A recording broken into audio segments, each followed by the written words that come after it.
Ayan nga, welcome back sa ating YouTube channel, Baler Fishing Adventure nga po pala ang ating YouTube channel. So ayan nga, at stop over muna kami rito sa mahabang tulay, papunta kami ng Janet. Kasi nagka-problema ang motor ng kasama natin. So ayan, inaayos lang naman yung kadena at medyo nanginginit yung kanyang gulong. So ayan, mga veterano natin kasama. Tapos ayan, mga baguhan lang mga iba dyan. Kasi ito, yan, may TMX na baguhan lang din yan, pra-practice. So yan, mga veteran na yung isang yun, yung naka-black ang jacket. Nakasama natin yan, mga service natin. So andito kami sa Mabang Tulay. So abang-abang na lang sa upload natin video. Maraming salamat.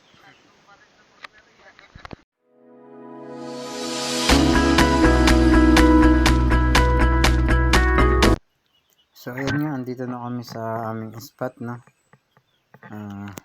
Hindi kami natuloy ng Janet kasi medyo malakas ang alon. Dito na lang kami sa Dinadjawan, dumiretso.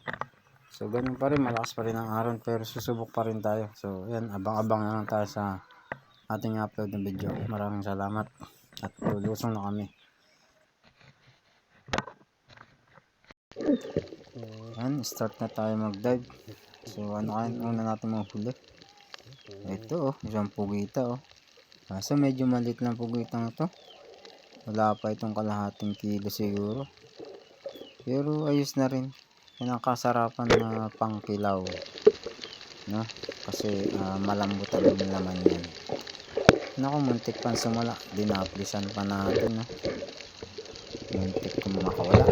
Pwede na yan. Pang ulam na rin yan. Ito. Isang talangka. So madalang ng talangka ngayon kasi lipas na yung panahon nila. So pailan-ilan na lang nahuhuli natin. Ayan, pwede na yan. Ipunin na lang natin yan. Panggagata natin. Ito. Isang pusit So bihira lang talaga tayo makabidyo ng pusit. Mailap kasi sila. So ayan. Huli na huli natin. Sayang di na natin nabidyohan ng salmoneting to. Laki nito. Megit na itong 1/4. Palagay ko laki Ayan, isang pusit Mahirap silang videohan ng mga pusit kasi may ilap sila. Kaya yan, sayang naman kung makakawala. Ito pa, malaki na ang pusit na to Sarap nitong pang-ihaw. Swerte natin.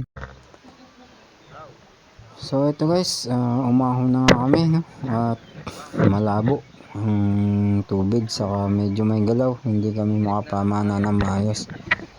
Kaya nag-decide na kami umahon. Kaunti lang huli namin at ito gagayak na kami pauwi.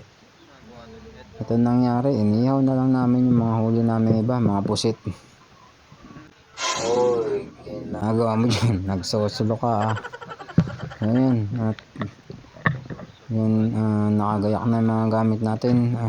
Kakarga na natin sa motor at uuwi na tayo. So magpupuyat lang kasi tayo pag pinilit pa natin malabo ang tubig. So yan lang huli natin konti. Siguro may mga 2 kilo lang, 2 kilo lang. So bawi na lang tayo sa susunod at uuwi na kami para hindi masyadong puyat. So yan yung huli namin. Pinag-iihaw na lang din namin yung iba at ginawa na namin